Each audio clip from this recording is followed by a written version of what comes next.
During the summer of 2003, events in the northeastern United States involving a strange, human-like creature sparked brief local media interest before an apparent blackout was enacted.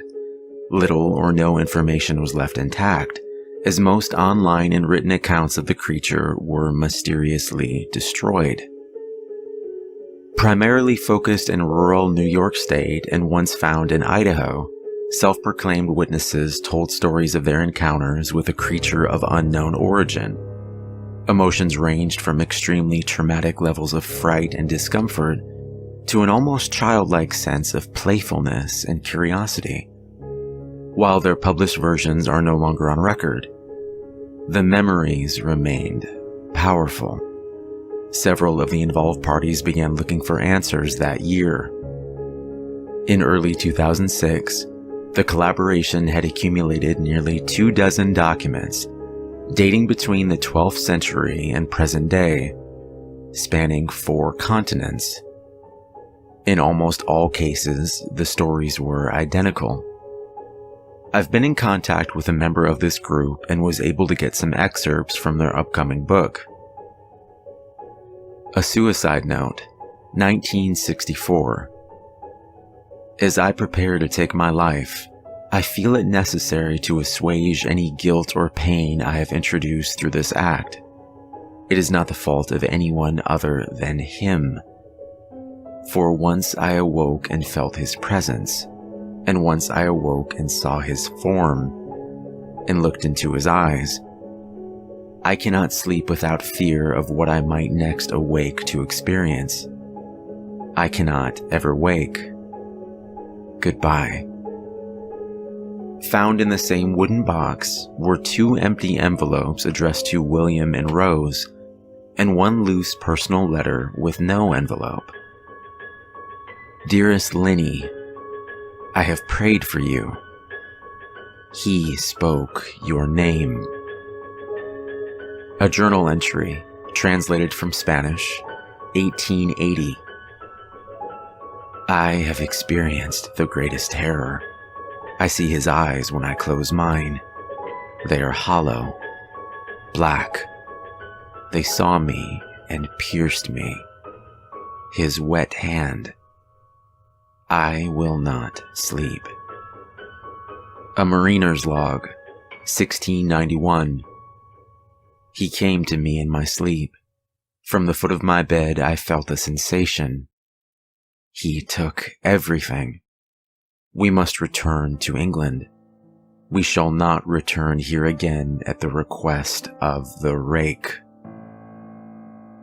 From a witness, 2006. 3 years ago, I had just returned from a trip to Niagara Falls with my family for the 4th of July. We were all very exhausted after a long day of driving, so my husband and I put the kids right to bed and called it a night. At about 4 a.m., I woke up thinking my husband had gotten up to use the restroom. I used the moment to steal back the sheets, only to wake him in the process. I apologized and told him I thought he got out of bed. When he turned to face me, he gasped and pulled his feet up from the end of the bed so quickly his knee almost knocked me out. He then grabbed me and said nothing. After adjusting to the dark for a half second, I was able to see what caused the strange reaction. At the foot of the bed, sitting and facing away from us, there was what appeared to be a naked man, or a large hairless dog of some sort. Its body position was disturbing and unnatural, as if it had been hit by a car or something. For some reason, I was not instantly frightened by it, but more concerned as to its condition. At this point, I was somewhat under the assumption that we were supposed to help him. My husband was peering over his arm and knee, tucked in the fetal position, occasionally glancing at me before returning to the creature. In a flurry of motion, the creature scrambled around the side of the bed, and then crawled quickly in a flailing sort of way, right along the bed, until it was less than a foot from my husband's face. The creature was completely silent for maybe 30 seconds, or maybe it was just 4 or 5. It seemed like a long time, just looking at my husband. The creature then placed its hand on his knee and ran into the hallway leading to the kids' rooms. I screamed and ran for the light switch, planning to stop him before he hurt my children. When I got to the hallway, the light from the bedroom was enough to see it crouching and hunched about 20 feet away. He turned around and looked directly at me, covered in blood.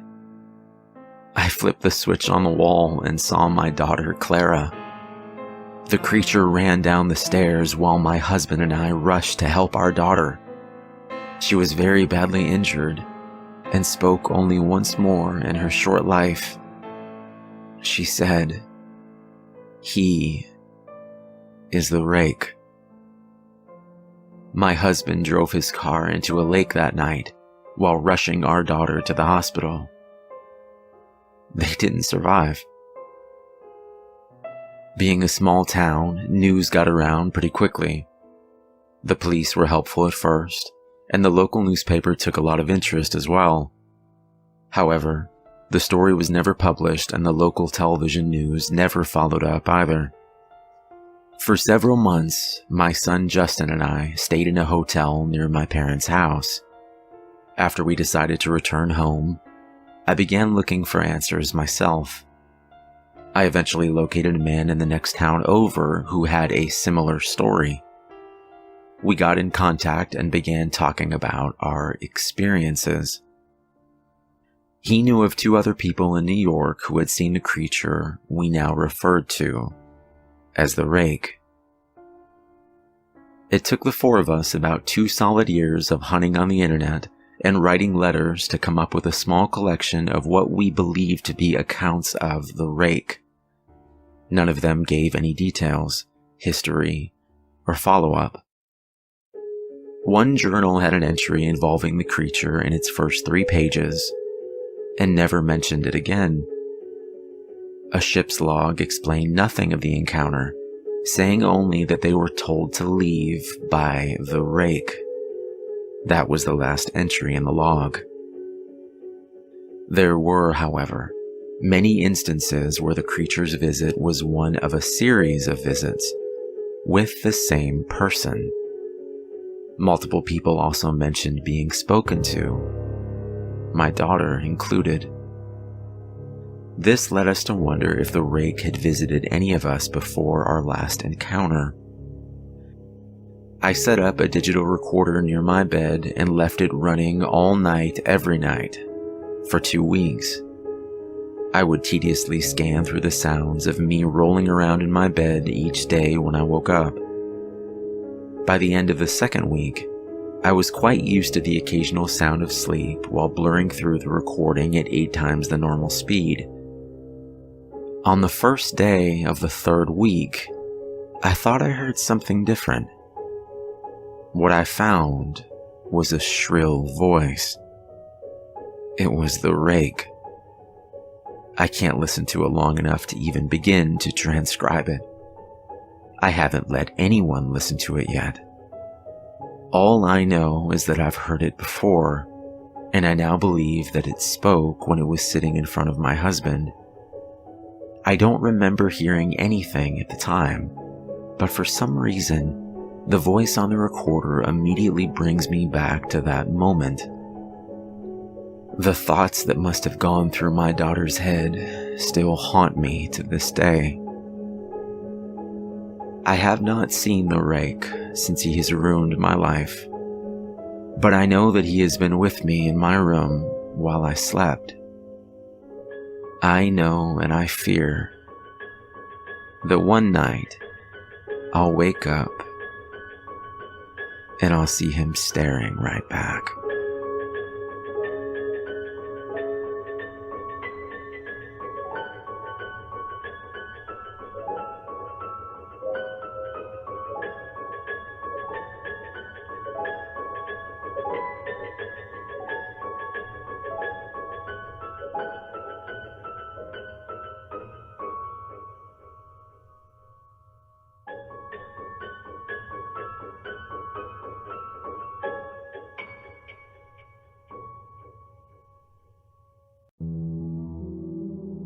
prey. For devils have no reason. Satan waits to curse your ways. Have you seen it in his eyes in the sunset? Have you wondered if he's laughing when he plays? Kansas. The Devil Game. This is a set of instructions for how to speak with the devil, which, as those of you with any sort of brains at all might note, is a patently moronic proposition on the face of it, one likely to culminate in any number of thoroughly unpleasant fates. Honestly, it would probably be smarter to publish your credit card number on Facebook or take up a career in crocodile wrestling. But then, that isn't going to stop you, is it? Not if you're sincerely interested, at least. Technically, if you do everything just right, there's a fair chance you'll walk away scot-free. And that seems to be reason enough for some people to decide that it's a good idea, especially if you're the fate-tempting, thrill-seeking, scare junkie type, or the desperate type. Which brings me to a point of clarification I ought to make. This is not a manual for making any kind of Faustian bargain, you know, the whole sell your soul type of deal. Although if you happen to bring it up in conversation, he certainly wouldn't be one to refuse.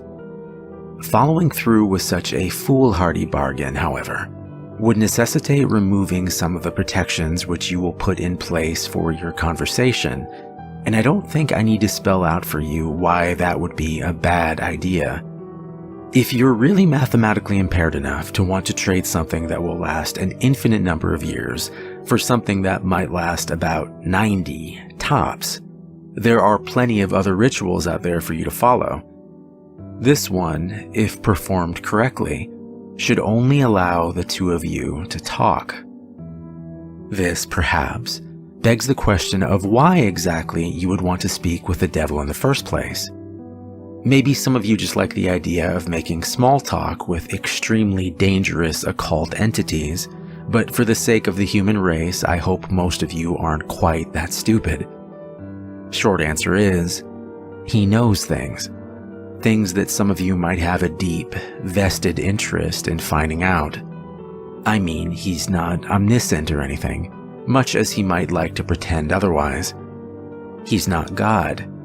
But he's definitely got a supernatural advantage over the kind of knowledge any human would be able to obtain. For example, he probably wouldn't be able to predict when the next world war will happen, or tell you the cure for cancer. But he could very well be able to predict the winning numbers of tomorrow's $500 million Powerball drawing, or tell you what deadly, undiagnosed condition might be afflicting one of your loved ones. Of course, the Prince of Darkness doesn't just go around giving out winning lottery numbers to anybody who asks. Entrusting any sort of information obtained from a being commonly described as the father of all lies is liable to land you in a worse situation than you were in when you started. However, if you're really dead set on finding something out, and you've exhausted all other options, there is a way to try to get accurate information out of the guy. You see, like so many of the more urbane villains in popular culture, the devil has a bit of a penchant for games and gambling. Of course, the reason he likes them so much is that he almost always wins. Unless you happen to be a fiddler named Johnny, or are being represented by Daniel Webster, you're probably going to get your ass handed to you. But if you are determined enough to want to face the risks and the long odds, there's a certain game the two of you could play to try to win the information you need. First things first, though. We'll start off with a description of the summoning process, then get into the rules of the game, some tips for how to play, and finally, of course, the inevitable litany of arcane shit that might go horribly wrong. In order to contact your conversational partner, you'll need to go to a church at midnight. It doesn't matter what kind of church, large or small, old or new, liberal or conservative. Just as long as you're sure it will be empty. The last thing you want is for some preacher to walk in on you while you're in the middle of this, for the sake of the preacher's well-being, as much as your own. The process will probably work best if you try it on a new moon, or a full moon, or Friday the 13th, or Halloween. The actual day is less important than the psychological effect it has on you. As long as you don't try it on Christmas Eve or something stupid like that, you should be fine. The time is important though. You don't have to start or end your ritual at exactly 12 o'clock Greenwich Atomic Time or anything. But as a general rule of thumb, you ought to show up a bit before midnight and have everything set up by no later than 10 or 15 after. Show up a lot before midnight if you don't know how you're going to get in. Shockingly enough, most houses of God do tend to lock their doors at night, at least if no one's there to watch over them. And remember, we want empty. There are, of course, certain things you need to bring, and certain things you can't bring. For this ritual, you will need a full can of salt. You won't need to use all of it, but it's always better to have more than you need than to have less. 7 candles, red or white being preferable. Something to light the candles with. You would be shocked how often people forget this. Occult ritual or not, they aren't going to magically light themselves, are they? A length of red string, rope, yarn, or thread. A full-length floor or wall mirror. Ideally, you'll want to find one of these already present in the church. They're a bit unwieldy to be lugging around with you during a break-in. However, if there really aren't any there, you'll have to bring your own. You might also find it useful to bring some markers, pencils, paper, a flashlight, and any sort of tools that might be necessary to secure your entrance into the church. You will not be permitted to bring in any electronic or timekeeping devices. This includes all cell phones, smartphones, tablets, e-readers, MP3 players, PDAs, calculators, wristwatches, pocket watches, kitchen timers, hourglasses, etc., etc., etc. Seriously, it's worse than the SAT. If you're one of those people that has your smartphone practically wired into your brain, don't worry. You can bring those things with you to the church as long as you leave them outside the room in which you will be doing the ritual. If you brought a flashlight, helpful for finding your way around without attracting unwanted attention, leave that outside too. Also, don't bring in any sort of religious paraphernalia to protect you, especially if it pertains to the Abrahamic religions. And yes, if those gothy Black Cross earrings you're wearing are hanging right side up, they count. If you have any kind of holy symbols like that with you, the devil will simply refuse to show up. But don't worry, you're not going in totally unprotected. In fact, most of the supplies with you are not for any sort of devil summoning ritual, but for your own protection. Old superstitions and folk magic remedies to guard oneself from evil. From what I know of it, the effects are mostly based on the power of belief, so there are probably numerous other objects, artifacts, and procedures that would work just as well. If you'd like to risk being left helpless at the mercy of the devil in order to test that theory, feel free to experiment. However, for anyone without a psychotic death wish, I'd recommend sticking to the ritual as follows. Once you're sure you have all the right supplies with you, make your way into the church and find some place to set up. It can be anywhere from the main sanctuary where services are held, to a Sunday school classroom, to a walk-in supply closet. As long as you have a sufficient amount of open floor space and are certain not to be disturbed. Set up your mirror first. This is where the devil will appear when you summon him. As such, you mustn't complete the summoning until you've laid down certain wards around it. First, surround the mirror with an unbroken circle of salt. If the mirror is hanging on a wall or door, lay down a semicircle around it instead, making sure that the salt touches the wall at both ends. Then, wrap your red string around the mirror several times. The color red, especially red string, is symbolic of protection in the folklore of many cultures and religions. This is also why red candles are a good idea. Set them up around the outside of your circle or semicircle of salt, spaced at relatively even intervals. No, you don't have to get out measuring tape and make sure it's exactly perfect, but do at least try to make it look as though it was set up by someone old enough to be trusted with matches. Light the candles in a clockwise fashion, being careful not to disturb the salt. If you break the circle, you'll have to start all over again. Once all the candles are lit and burning strongly, your protective wards are complete. You are now ready to proceed to the actual summoning. To do so, you first must get the devil's attention and demonstrate your resolve by performing some sort of sacrilegious act in the holy space. Turning a crucifix or cross upside down is fairly conventional, but it's not the only option. For example, I know of a kid who once fulfilled this requirement by scribbling obnoxious graffiti all over a painting of Jesus hanging in his Sunday school classroom. The nice thing about turning a cross upside down is that once you've finished your encounter, assuming you've survived it in one piece, you can just flip it right side up again and no one's the wiser, sidestepping the relatively minor but still irritating risk of having your Sunday school turn into a reenactment of the Spanish Inquisition for the next month and a half. After you finish doing whatever offensive thing you decide on, shut all doors to the room and turn off the lights, so that the space is lit only by the candles. Face the mirror and stare deeply into it, concentrating on your desired outcome. There are no incantations, no arcane strings of Latin you have to recite. Just look into the mirror and wish as hard as you can for the devil to appear there. After a few moments of this, when you feel ready, close your eyes and count to 10. Then open them.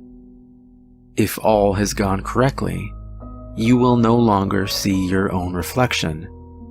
You will be looking at the devil. Or at least looking at the way the devil has chosen to appear to you. Chances are he won't look like your conventional red-horned demon with goat legs and a pitchfork, nor any other sort of terrible apparition. No point in scaring you off. Better to lure you in and make you feel safe. To that end, he generally takes on the appearance of a fairly average, nondescript human being. If anything, he's prone to vanity and will lean towards the more attractive end of the spectrum. The only really frightening part of him will be his eyes. No matter how hard he tries, he can't hide the sinister gleam smoldering deep within them, the malevolent amusement and hunger, like the eyes of a spider contemplating a fly struggling in its web. They're supremely confident, those eyes. Confident and without pity. Don't look into them too deeply, or you'll begin to feel helpless and paralyzed with dread, losing your hope and your will to fight.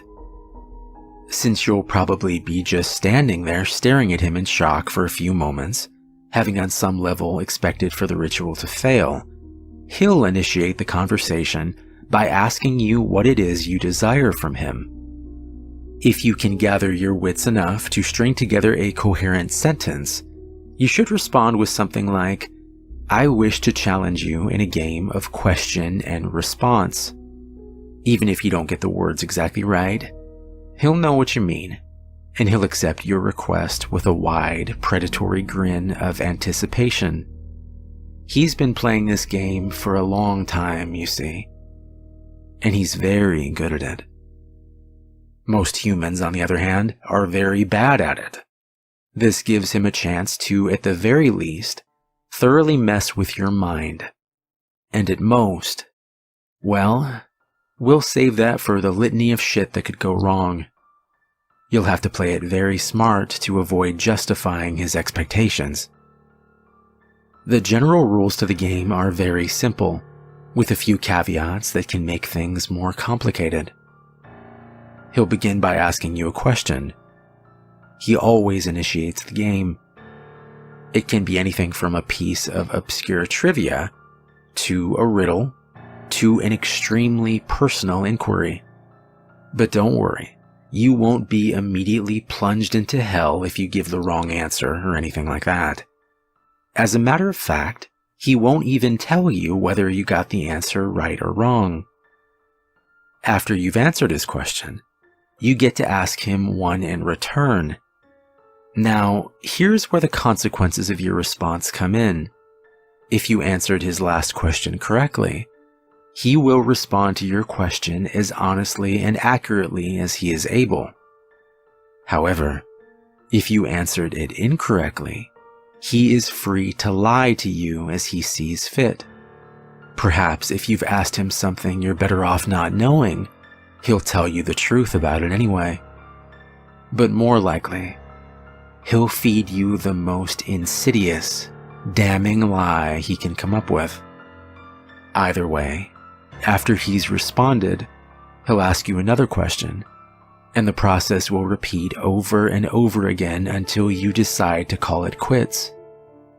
Now, you may be sitting there thinking that it sounds fairly easy to get the information you need.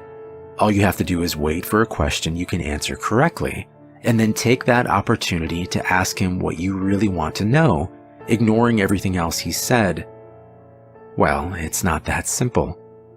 The devil will never give you an easy question, one that you can be completely sure of the answer to.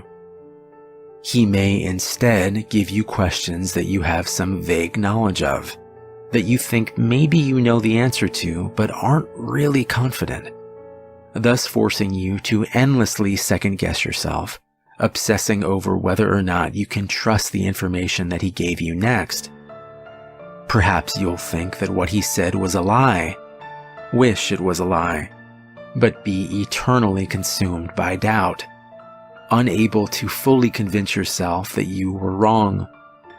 Or perhaps you'll have to make a huge choice based on the information that he gave you, and be tormented by fear and indecisiveness as you realize that your fate, and perhaps that of others as well, rests entirely upon whether or not you were able to correctly recall some arcane piece of trivia that you don't even remember now.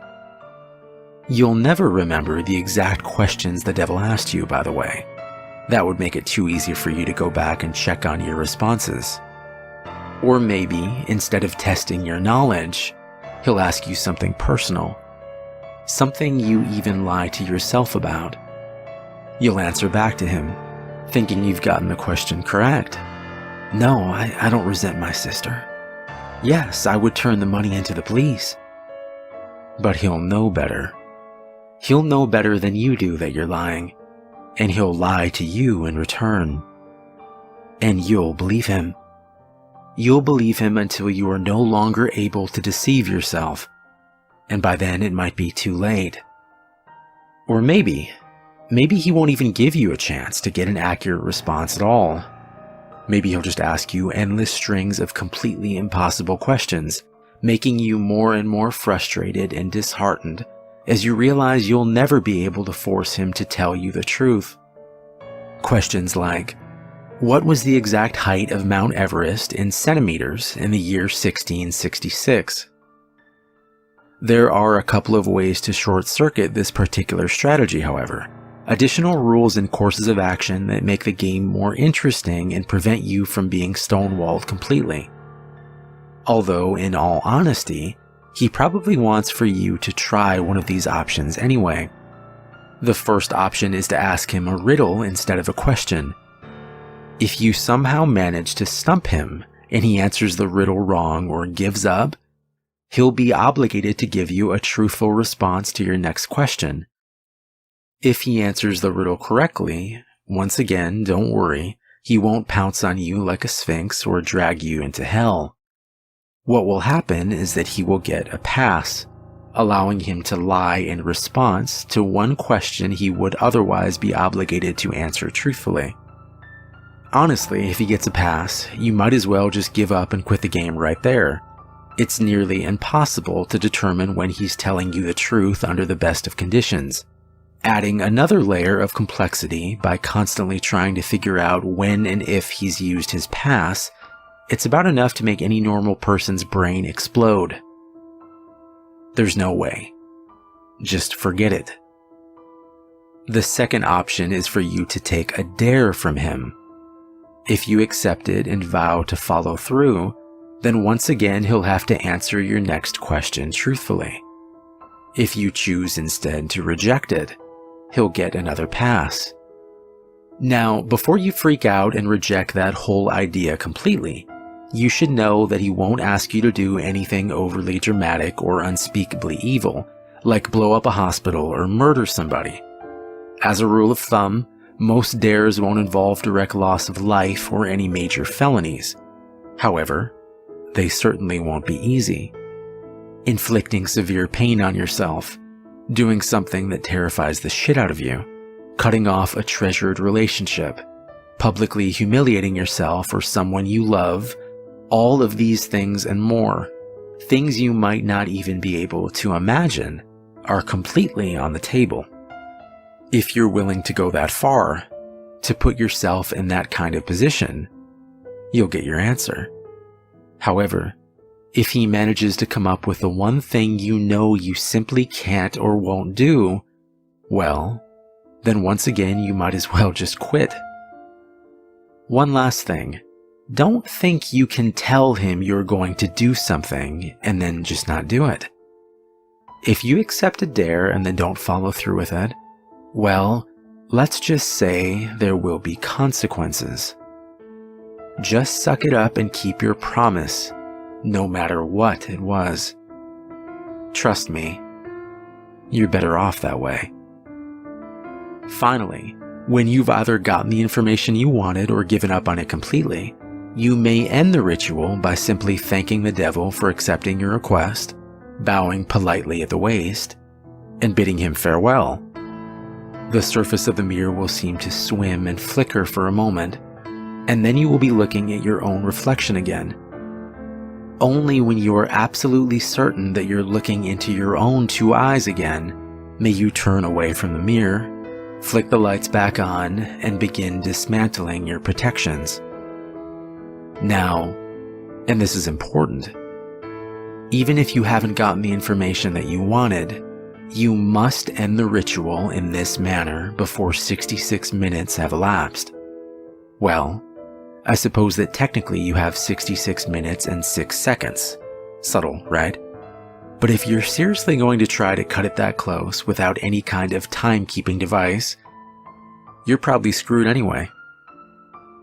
I cannot emphasize enough how important it is that you keep to this time limit. I'll save the reason behind that for the end, but don't skip ahead. I've still got a few important tips on how to play. 1. Be very careful what sort of personal information you give out. Try not to talk about yourself, especially your emotions and problems, any more than absolutely necessary. This guy knows human psychology like the back of his hand, and he will get inside of your head. It's like talking to Hannibal Lecter. Give him enough to work with, even if you don't believe a single word he says, he will still find ways to mess with your mind like nobody's business. If anything he asks makes you even remotely uncomfortable, do not hesitate to lie through your teeth. There will be plenty of other questions. 2. On a similar note, try to keep the game on track and moving briskly. Unstructured interactions of any kind are to be avoided. Chances are that at some point he will try to draw you off on a tangent, discussing something that fascinates you, analyzing a response you've given him, or finding some other excuse to speak at length without moving the game forward. This is not only a waste of valuable time, but also another excellent opportunity to mess with your mind. 3. If you choose to give him a riddle, use one you've made up yourself. If your riddle has ever been written down anywhere at all, from the pages of The Hobbit to some long-lost tomb of ancient magic, he will already know the answer. That said, it still has to be a legitimate riddle, with an answer that makes logical sense from some angle. You can't just ask something like, "What's green, has 10 legs and hops," then claim for some inexplicable reason that the answer was marshmallows. Nor can you ask him a straight question like, "What have I got in my pocket?" He probably knows that anyway. There are no hard and fast rules to determine whether a riddle makes sense or not, but you're a reasonable human being. Your ancestors ate from the tree of knowledge. Please, for the love of crap, use common sense. 4. If you choose to take a dare, there is a slight chance that the devil will ask you to do something seemingly easy. Deliver a letter, for instance, or scribble a 10-digit number in a public restroom stall. If he does ask you for something like this, and you have even a shred of common decency in you, do not accept. Chances are that he's using you to further some sinister plot, one liable to ruin a lot of lives and harm a lot of people. Who knows, maybe you're the type of person who doesn't really mind throwing an unknown number of total strangers under a bus to find out what you want to know. But at least be aware that that is what you're doing. 5. Last but not least, be very aware of the time. It might be helpful to do some practicing beforehand and get a feel for how long an hour is without a watch. The devil will probably put off discussing the things you're most keen to find out for as long as he can. And as you near the 66-minute deadline, he'll start trying harder and harder to distract you, captivate you, and otherwise keep you playing until it's too late. He'll string you along, feed you little glimmers of false hope, keep you thinking, "Just a few more minutes. I'm almost there." Don't fall for it. Don't go over the time limit. No matter what. Now, you might be thinking that this game really doesn't sound all that dangerous so far. Threats of psychological damage rarely seem to carry the same weight as threats of physical damage, even though their costs are often just as great. Hate to burst your bubble, but the game is far from safe. There are plenty of ways for you to seriously screw yourself over, both physically and mentally, not to mention spiritually. And it is with these that I will conclude, in the vain hope that they may make some sort of impression. First, while you are speaking with the devil, do not let him out of your sight. Keep staring into the mirror no matter what happens. He will undoubtedly try various tricks to make you look away. You will hear noises behind you, feel eyes on the back of your neck, see shadowy phantoms writhing in the depths of the mirror. A cold breath will blow upon you from behind, smelling like the crypt. A deep silence will settle, only to be interrupted by a loud smack directly behind your head, giving you about the worst jump scare you've ever had.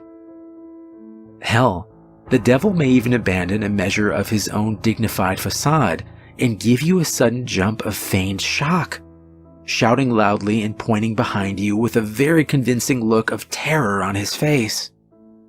Whatever he might test you with, you must not look away from him. If you look away, if you lose sight of him completely, even for a second, you will look back at the mirror to find him gone. Well, not gone. Out of the mirror. In the room. With you. Exactly how much of your body the police will find the next morning, and what state it's in, will depend entirely on the sort of mood he's in. The same thing goes if you break any of the protections you laid down before beginning the ritual, interrupting the circle of salt, letting the red string unwind, knocking over a candle, or letting one go out. Any of these things will free him from the mirror. And then, well, you're all a bunch of creative horror junkies. I'm sure you can fill in the blanks. On a different topic, you may reach a point in the game, probably after a long series of impossible questions, where the devil asks you the deceptively simple question, What is your full name? You must not give it to him. Names can be things of great power. Although the devil will, of course, already know your name, telling it to him yourself is akin to inviting a vampire into your home. Your name is deeply synonymous with your own inner self. Thus, giving him your name is powerfully symbolic of giving him yourself. If you are foolish enough to make this mistake, all of your protections will be for naught, and he will seize upon your unwitting offer with malicious glee, stealing away your soul and dragging it back with him into hell. At least this way, the police will find a complete, identifiable body. As a matter of fact, your vacant shell will be totally unblemished, seemingly having dropped dead of sheer terror. Last, but certainly not least, there's the matter of what happens if you go over the time limit. This is arguably the worst thing you can do. You won't think so at first. The devil will give you no indication that you have in fact exceeded the time limit. Perhaps, as the devil's image in the mirror trembles and gives way, you'll see a very nasty, triumphant smirk flash across his face. But this will be easily dismissed as your imagination. You'll turn the lights back on, gather your belongings, and go to leave the room. But when you open the door, you will see nothing. That's right, nothing. Just a flat, white void extending infinitely in all directions. Only the room which was reflected in the mirror will now exist. Incidentally, if you turn back around to face the mirror again, you may catch a last glimpse of your own reflection. Perhaps it will even turn and favor you with a smirk and a cheeky wave before sweeping out of the door into the perfectly normal church hallway outside.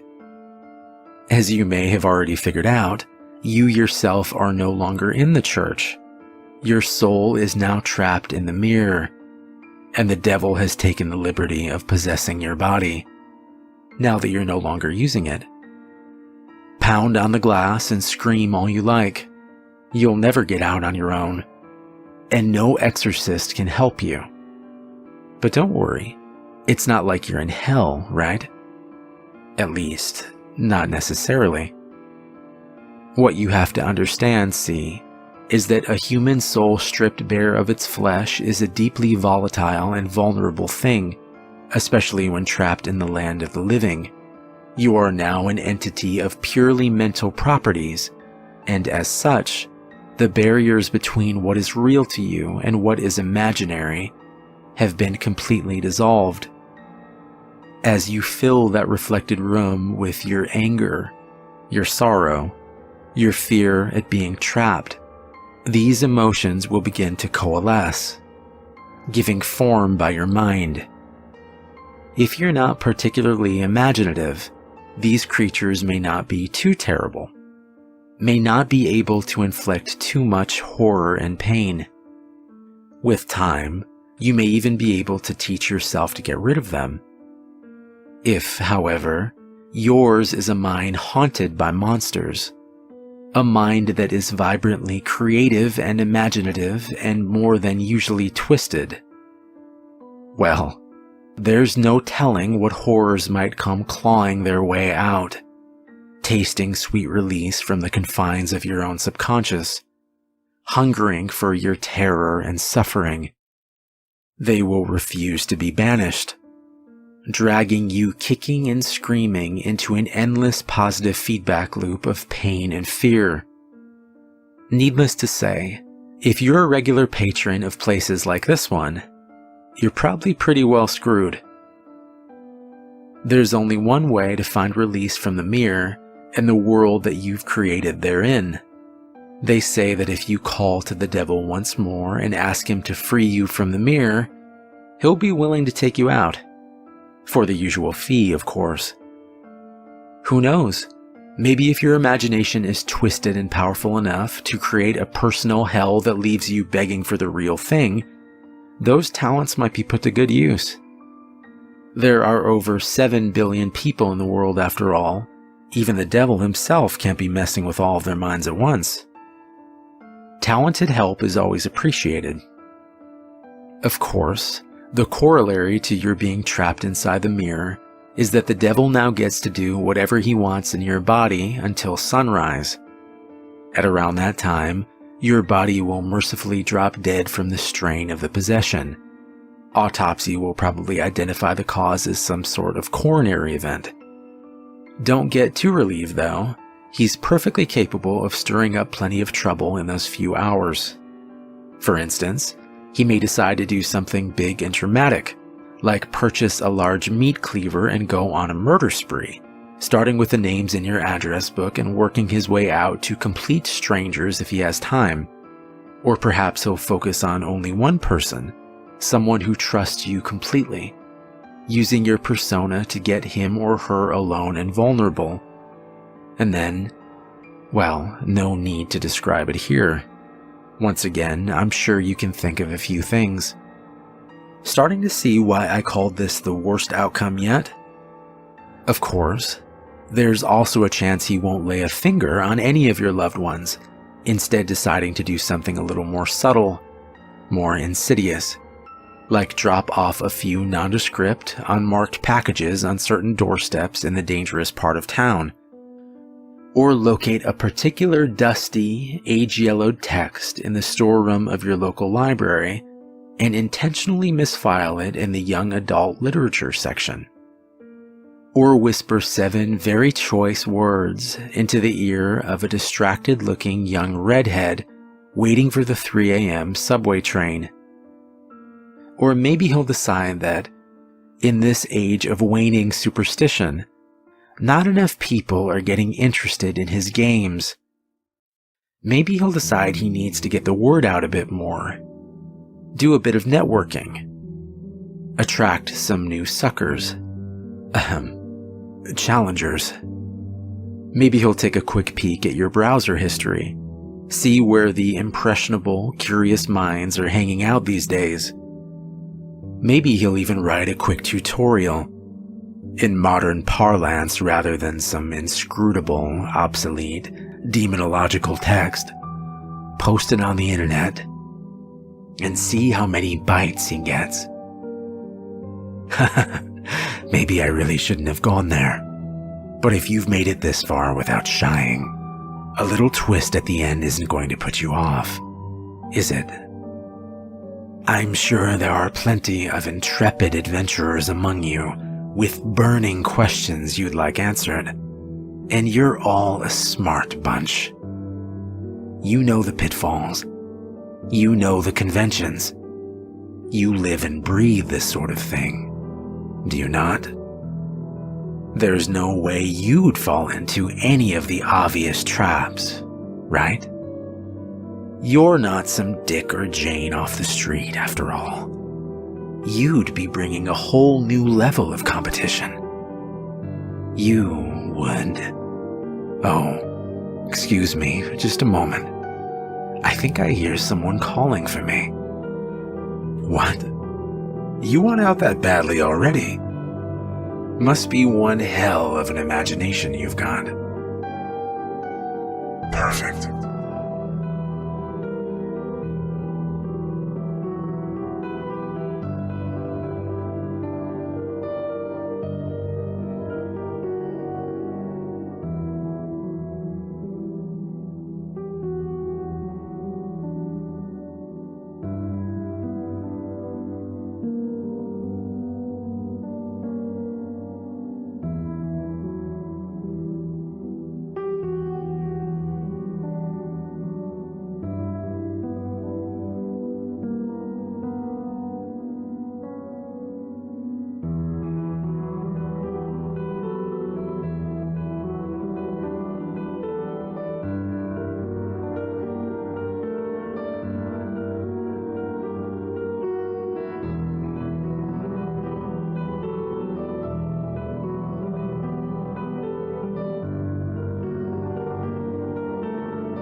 Open wide. I nodded nervously. Though I was a little doozy from the Novocaine, if that's what it's called, I realized as I was starting to lose consciousness how odd that request was. Open wide? I already had the obstructive steel mechanism holding my jaw open, and it was now in total control of my ability to open or close it. I suppose all dentists are taught to say that. But where am I going? Confused, I looked around awkwardly as Dr. Willie began to push me down a long tunnel that seemed to go down? Another trick of the mind. We were on the 10th floor of the building. There were no tunnels. Still, it seemed I was being pushed down into the earth. Perhaps you can imagine how my fears escalated as well, when Dr. Willie began to whistle as he strapped my arms around the cold frame of the wheelchair.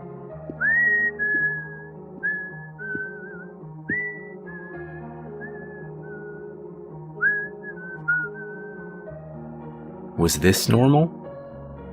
Was I dreaming? Nope. The wheelchair suddenly stopped. The tall man stared down at me, a grin spreading wide across his face. But don't worry, you know what they always say. Quick and painless. He paused for a moment, crouching down to my eye level. Well, mostly. He winked again before walking behind to push me farther down the black hallway and resuming his whistling.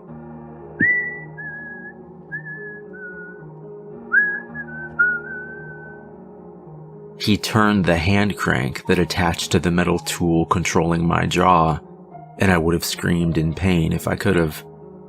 Though I couldn't yet feel my face due to the drugs, I knew that some damage had already been done. My heart began to beat faster as the dark corridor came more clearly into view. I doubt anyone reading this will believe what I'm going to tell you next, but I remember it clear as day. The walls around us weren't made from wood or concrete, nothing like that. The walls were made of teeth. Small teeth. I know what you're thinking, and the answer to your question is yes. His voice echoed off the walls around us, seeming to come from everywhere. And then we stopped. We stopped in a small room at the very end of the tunnel. Dr. Willie put the brakes on the chair and walked over to a shiny steel table that was pushed back against the far corner of the room. The small amount of light illuminating the room flickered off, and I'm not sure how much time passed. When it came back on, Dr. Willie was standing and holding what looked like some type of saw. Yet that wasn't the worst part. He had transformed into something inhuman, a tall, thin creature in a perfectly tailored pink dress. He had no eyes anymore, and that's when I finally put the whole picture together. He was the Tooth Fairy. Or should I say, a Tooth Fairy. "There are many of us," he had said as he spun closer, still holding the saw and taking great joy in watching the tears begin to stream down my face. I couldn't tell you if it were from the drugs, terror, or both, but I passed out. When I awoke, my mother was standing over me. "I'm so sorry. How are you feeling?" The Novocaine must have still been in effect because opening my jaw to try and speak was incredibly painful. Only a mumbled nonsense came forth. "Don't try and speak," she said. And that's when I noticed that we weren't alone in the room. There was a doctor standing beside her. But it wasn't Dr. Willie. It was someone else. He rested his hand on my mom's shoulder and whispered just loudly enough into her ear that I could still hear him. "We'll have to tell him." I began to cry again, desperately trying to ask what it was that they were hiding from me. "Tell me." It was my mother's turn to cry then, as she buried her head into my chest. "Your teeth. They're all gone," Those words hit me harder than anything ever had. That disgusting creature, perhaps even the Tooth Fairy, had taken every last one while I sat passed out from the drugs. What the hell was I supposed to do now? Dentures, the doctor said, as if reading my mind. Dentures are going to be the best option for... No! I didn't say the word as I was unable to, but a shake of my head and the look in my eyes told them all they needed to know. I wasn't wearing any dentures. I was going to get my own teeth back. I gestured for a pad of paper, my mother taking a moment or two to understand. After she did, I was handed the paper as well as a black inked pen. I wrote quickly. I wrote furiously. I want my teeth back. Honey, I'm afraid that's just not possible. The building has no record of any Dr. Willie, and even if someone were to find him... I slammed the pad of paper down and stared off through the rainy window. Watching the car speed by on the street below, tears began to come easily. Just 14 years old and something precious had already been taken away. They offered me a mirror. I couldn't bear to look. That night when we arrived home, I was given a warm bowl of soup. The worst soup of my life, I might add. I wasn't able to chew even the smallest vegetable, and survived that night on warm chicken broth and Gatorade. My mom kept insisting I settle on dentures, but I had something else planned. Before I go on, you have to understand something. I was terrified of seeing that creature again, but after I awoke from the trauma, there was another feeling as well. Hatred. I hated the thing that had done this to me. I hated that he had taken something so precious. And most of all, I hated that he had done this to so many children before. Somehow I knew what to do. After my mom and dad went to sleep, I was going to sneak out of the house and head back to the scene of the crime. Something told me that the creature that had tormented me would be there, waiting. But I had a surprise for him this time. Or so I thought. Checking my parents' room, I quietly headed back down to my own bedroom and climbed down the gutter drain. I jumped the last few feet down onto the driveway and began to jog down the center of the empty street towards the tall building. Though my parents had been under the impression that I had taken the large dose of pain medication prescribed to me by my newest doctor, I had opted to bury it under my mattress instead. The pain I felt while running down the dark street was intense and sharp, but I wanted to be sharp myself. And the acute throbbing of my jaw was like gasoline on the fire of hatred that was pushing down through my entire body. When I reached the corner of Elm Street, the first wave of fear finally took hold. Staring up at the office building, I saw that there was a single light switched on. I counted the floors. 6, 7, 8. Of course it was the 8th floor. Still, that was why I came here, wasn't it? Taking a deep breath, I walked towards the entrance of the building. I hadn't planned far enough ahead to think about just how I would get into the building at night. As it turned out, that was a problem I need not solve. The door was wide open. I slowly stepped inside and it closed and locked behind me. There was no turning back now. There were 2 different sets of elevators, though one looked to be out of commission. There were 2 orange cones sitting in front, tied together easily with an overzealous amount of yellow caution tape. Pressing the up button to the other, I listened in the darkness to the faint hum of the machine as it glided down towards me. The door opened, and I let out an audible sigh of relief as I noted the elevator was indeed empty. Jesus, how was I going to fight this thing when I was so afraid? The door closed in front of me, and I hesitated for a moment.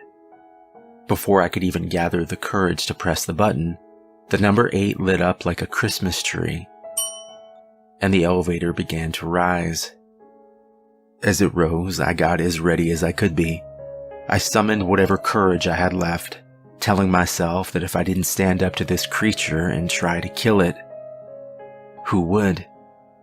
The door opened to the 8th floor, but instead of being greeted to the usual lobby or waiting room, I stepped out instead into a hallway. The hallway, in fact, where I had been pushed against my will. The hallway of teeth. This time, instead of being strapped down and wheeled along the cold floor, I went willingly farther into the tunnel that yet again seemed to go down deep into the earth. Each step brought more fear than the next. And then I heard the voice. "Welcome back," it said, seeming to hold back a soft laughter. Whatever had been lighting the path before me ceased immediately, but I was prepared. I quickly pulled out a flashlight and pointed it in the direction of Dr. Willie's voice. You came prepared," he added, this time not holding back a coarse laughter. "I came to kill you," I finally replied, the words jumbled and blurred together in my current condition. I tried my best not to stammer in fear. There was silence for a moment. It did nothing to ease my terror. Before I could think of my plan of attack, a tall figure in a pink dress came twirling forward out of the darkness. I fell back in fear, and the flashlight slid across the smooth floor towards the creature. It danced towards me, faster and faster. I ran. And though the increased distance from the flashlight made it harder and harder to see the dancing creature that approached me, I could hear the soft patter of its feet as it drew closer. Without thinking, I stopped in place, closing my eyes and putting my full trust into a different sense. I listened. I listened as the creature drew closer, and I pulled out the gun I had taken from my father's closet. Please God, don't let me miss. Right before the creature reached me, I pulled the trigger. And then I pulled it again and again.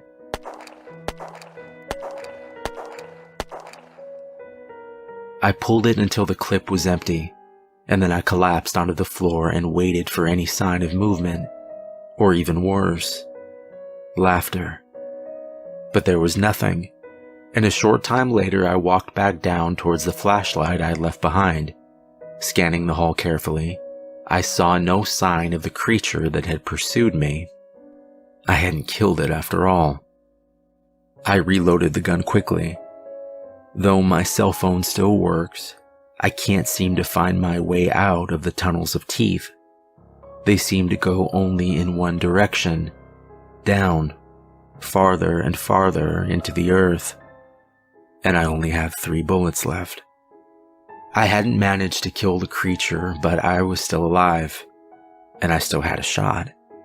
But how the hell was I going to escape the tunnels? Perhaps I wasn't. Perhaps I was meant to die down here, as the creature had said. But maybe, just maybe, I could take that evil dentist son of a bitch with me. 3 bullets. That would have to be enough. But there was something else, too. How long would the batteries in my flashlight last? I guess 3 or 4 hours max. And if I wasn't able to kill the creature and escape by then, I suppose I'd be as good as dead.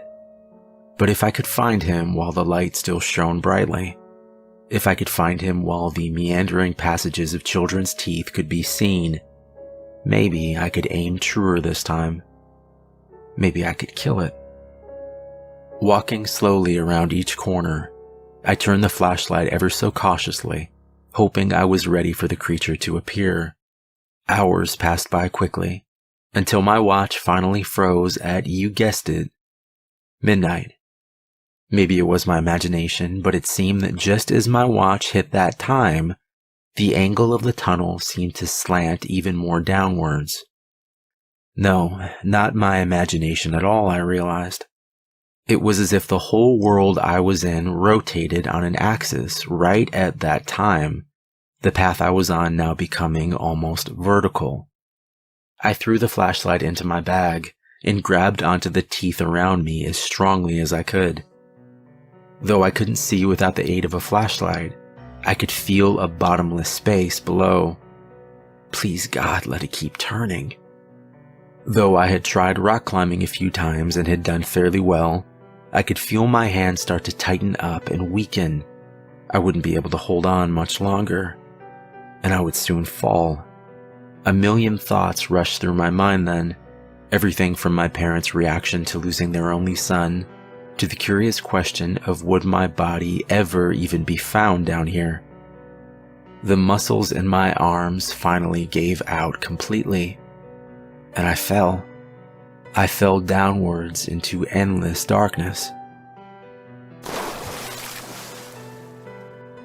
I hit the icy water hard, and for a few seconds I was sure that I was dead. But I was alive, it seemed, the liquid breaking my fall, though still painful.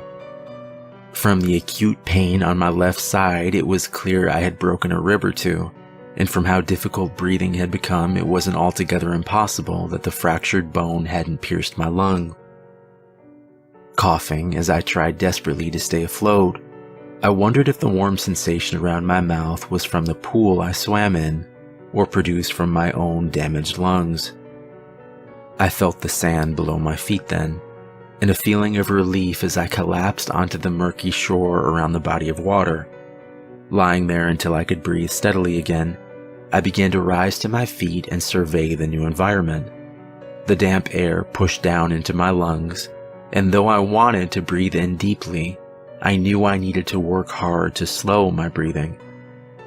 Closing my eyes, I tried to picture being anywhere but where I was.